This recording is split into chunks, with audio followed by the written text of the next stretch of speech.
Okay, now I'll tell about if there is any congestive heart failure, okay, in pregnancy, what to do. Okay, generally the heart is being failed, so we should see the heart as a flower. Okay, we should not keep any overload on the heart, and by any means. Okay, so first we should give utmost rest to the patient, then we should decrease the preload of the heart, we should increase the contractility of the heart so that whatever heavy amount of blood is present, it get distributed all over the body, and we should decrease the afterload also. Okay, and we should and also we should yeah, these are the things like contractility, preload should be decreased, afterload should be decreased, rest should be given. So rest is normally rest can be given, and preload, how it is being decreased. Preload means more amount of fluid should not be received to the heart, so it should be excreted to somewhere. So preload can be decreased by means of diuretics. And how to decrease the how to increase the contractility, so more amount of blood will be get distributed in the whole over the body, so it can be given by means of dialysis. And how to decrease the afterload, by giving the vasodilators. If it is done, then more amount of blood can be distributed, vasodilators like nitrates and all. Okay, if she's not pregnant, we can also give AC inhibitors, but if she's pregnant, we should go for nitrates. Okay, so if the and CH, in case of pregnancy with CHF, if she recovered also, she can go into thromboembolism. So compulsory, if she has a history of heart failure, she should get with heparin 5000 international units BD, subcutaneously BD. Okay, this should be done. And I want to talk about digitalis. So digitalis treatment, generally the 0.5 milligrams of loading dose is given, and then 0.25 milligrams of maintenance dose is done. And digital is helpful for good contractility of the heart and distribution of the total blood in the inside the body. And if there is more toxicity, it can result in digitalis toxicity. And digitalis toxicity, if it occurred, then it should be managed by giving some DK band and all. Okay, that's about this thing. And vasodilators, you can go with nitrates, which was already told. Now I want to talk about pulmonary edema. Okay, if there is any heart disease, it can also result in pulmonary edema. So pulmonary edema means, if for example these are cells of lung, okay, and these are cells of lung lining, and this is alveolar space. Okay, fluid from the interstitial pulmonary interstitial space will enters into the alveolar space. Okay, fluid from the pulmonary interstitial space will enter into alveolar space, and totally it is filled with fluid, so there is a decrease in exchange of gases. Okay, the PO2 will be decreased, and CO2 retention can occur. Okay, generally why the fluid is being transfused, because being transported to the alveolar space, because we are giving something extra fluid from outside. So what are the different causes for pulmonary edema? It also one of the question. One is chorioamniotic infection. If there is chorioamniotic infection, in treatment process we actually give so much of IV fluids. Okay, in that also you will get the pulmonary edema. Okay, and in some of the conditions like eclampsia features also in lungs. And in preeclampsia, what happens, the blood vessels become so fragile that there is endothelial injury, and it results in more amount of fluid in the alveolar spaces. Okay, not only that, it is also seen in case of other conditions like thromboembolism or amniotic fluid embolism, or okay, amniotic fluid embolism, or any other cardiogenic causes. Okay, any other cardiogenic causes can also result in pulmonary edema. So, and in case of amniotic infection, we'll give beta agonists. Okay, beta agonists as a tocolytic therapy. So in this also we have a pulmonary edema. So first thing, treatment is, first thing, whatever you're doing, whatever drugs you're giving and all, you should stop that. IV fluids which are giving, you should stop that, and you should start giving furosemide or diuretics. Okay, furosemide is generally given like 20 milligram IV stat. Again, it should be repeated until you get the relief of symptoms. So now I told about heart failure, and I also told about lungs, that is pulmonary edema. Now coming to individual heart parts. So in this I generally want to talk about left side of the heart, that is mitral stenosis. So mitral stenosis, generally what is the valve space of mitral valve area is 4 to 5 centimeter square. This is a normal one. Okay, mitral stenosis means this space is getting narrowed. So there are again mild, moderate and severe. Severe if it is less than 1 centimeter square, and if it is 1 to 1.5, that is moderate, and if it is 1.5 to it is more than 1.5, then it is mild. So it is severe is less than 1 centimeter. So simple as it is. If the on the left side, if the mitral stenosis happen, so all the left atrial blood will not be pumped into the left ventricle, and left atrial hypertrophy or left atrial dilatation can be seen. Okay, and it results in when left atrial dilation is seen, left atrium has this pulmonary arteries, so pulmonary arterial pressure also get increased, and it results in more amount of blood will be transmitted to the alveolar spaces also. So it also results in pulmonary edema. So in case of mitral stenosis, lungs also get affected. So mitral valve should be repaired. Generally there is one word known as this thing, that is balloon mitral valvotomy. So this can also be done, okay, as a means of surgery. So now coming to other condition, and on the left side only, that is aortic stenosis. Aortic stenosis, if the aortic stenosis occurs, then what happens? There is more amount of pressure which is being pumped, so that blood should enter into aorta. Okay, so again this aortic stenosis by means of pressure, it is divided into mild, moderate and severe.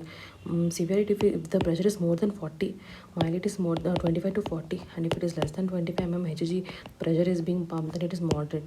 Okay, in aortic stenosis what happens is, it is a different, it is a unique type of heart disease in which actually won't restrict the fluid intake of the patient. Okay, this is a disease condition in which we ask her to take fluid, because if there is fluid restricted, then in case of aortic stenosis, if the fluid been restricted, then what happens? The peripheral vascular resistance will be decreased, and here it is more pressure. So here it is more pressure, here it is less pressure. What happens? The pressure gradient is so much of high that the pressure gradient is so much of high, the symptoms will be exaggerated. So it should not be done. So main motto in aortic stenosis, we should decrease the peripheral vascular resistance.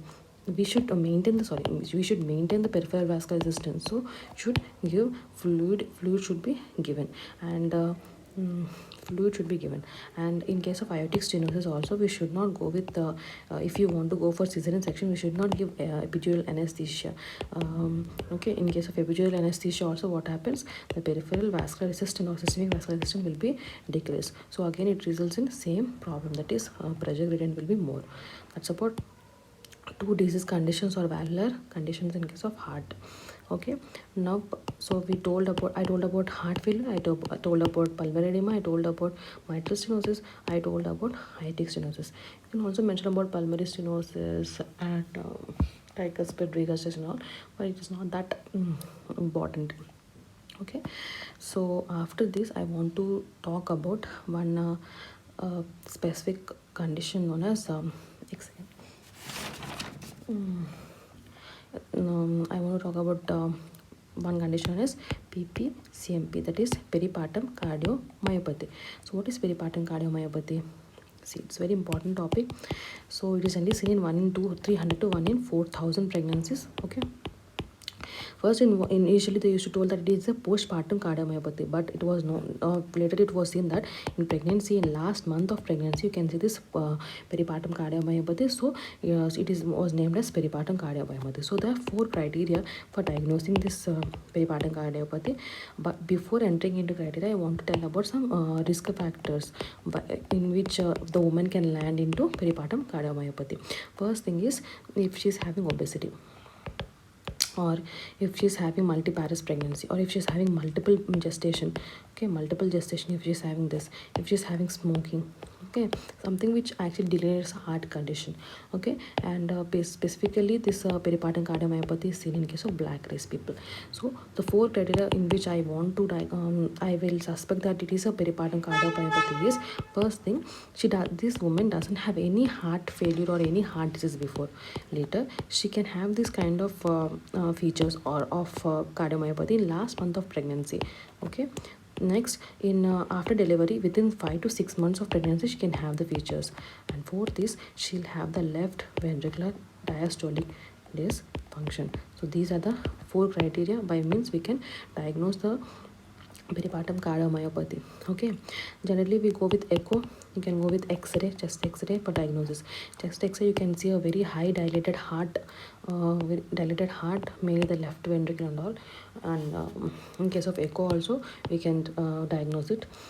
So generally one more echo is been done, that is dopamine stress echo. After giving dopamine, we'll do an echo and we'll see, okay. So but by means of many studies it was diagnosed that this peripartum cardiomyopathy is been because of some viral condition or some immunological condition, okay. By means of myocardial biopsies this has been diagnosed. So generally if you have this peripartum cardiomyopathy, then you how to suspect, like the woman, the pregnant delivered lady will come with fatigability, will come with SOB, will come with fatigability, SOB, and weakness, palpitations, okay. She come with these features, okay. Then we can diagnose her like this. And so that's why we can, as there is viral origin and also immunological origin, we can give immunosuppressive therapy along with this digitalis and diuretics, whatever we give for heart failure people, you can actually add according to the symptoms, and anticoagulants can also add according to symptoms. So and these are the features. And if the after starting this treatment, and if we do the echo and chest x-ray, and if the dilatation of heart decreases within 6 months of treatment, then the mortality of that lady is less. And if it does not decrease, within 6 months, then that lady has high mortality, okay, she'll die. Okay, that's about peripartum cardiomyopathy. So next condition is ischemic heart disease. It's also given as ACS, that is acute coronary syndrome. So in this you will have actually unstable angina, STMA, segment elevated MI, non-STMA. So these are the three conditions which are seen in ACS. So basically the things which are being given for heart failure, these are also followed in case of ischemic heart disease. And if MI is occur, then it is very if it comes in an intermediate risk, even though it comes in intermediate risk, so we should be very cautious in this kind of pregnancy, okay. Normal management which is done in case of normal people is being done in here also.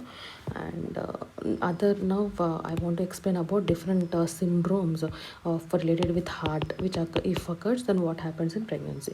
First is Eisenmenger syndrome. Eisenmenger syndrome is something like, generally in case of VSD, Holz, VSD, ASD and all, you have left to right shunt, but in Eisenmenger's there is right to left shunt occurs, okay. And this is very dangerous condition. And actually if a lady has this Eisenmenger syndrome, she should be pre-conceptionally counseled not to be pregnant. And if she got pregnant, then compulsory the outcome should be by means of cesarean section, okay. That is about Eisenmenger.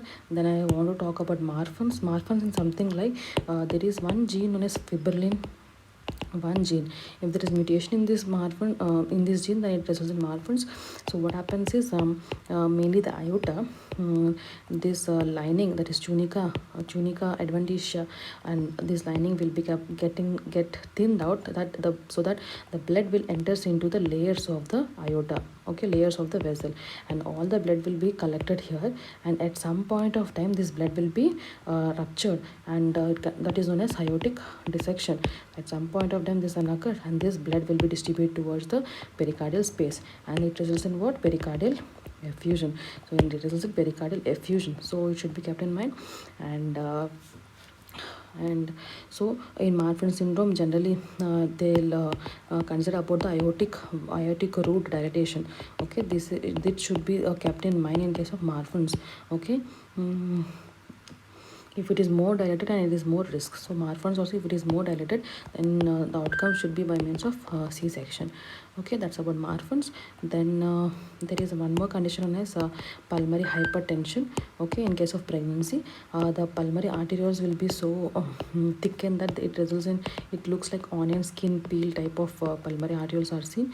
And in this condition also, this comes under again high risk. Even Marfan's comes under high risk. Okay, Eisenmenger's and Marfan's and pulmonary hypertension comes under high risk. So this should also be, outcome should be by means of cesarean section. Okay, that's about pulmonary hypertension. And last one is PSVT. What is PSVT? Paroxysmal supraventricular tachycardias. Generally the heart rate will become 200 to 150 to 250. Generally it will become in 200 range. Okay, so you have a pregnant lady and you seeing the pulse rate on the monitor, it is becoming 200, 250. Then you can think that is PSVT. Okay, first you want to go for carotid massage. Right side it is done for 10 seconds, then left side it should be done for 10 seconds. And if it is massaged, if it is combined with Valsalva maneuver, it is well and good. And if it is after this also, if the heart rate is same, then you go for adenosine. Okay, adenosine can be given. Adenosine injection, adenosine is given IV, and it can be repeated in 1 to 2 minutes also. But if it all by means of this also, if it is not being reduced, then you can go with calcium channel blocker or metoprolol, that is beta blocker. You can go for this. Okay, so PSVT something like that, these condition. And atrial fibrillation, atrial flutter can also occur. And if you could not control by medications, you can also give direct current, DC current, and we can also reduce the heart rate. So this is about heart disease in pregnancy. Thank you.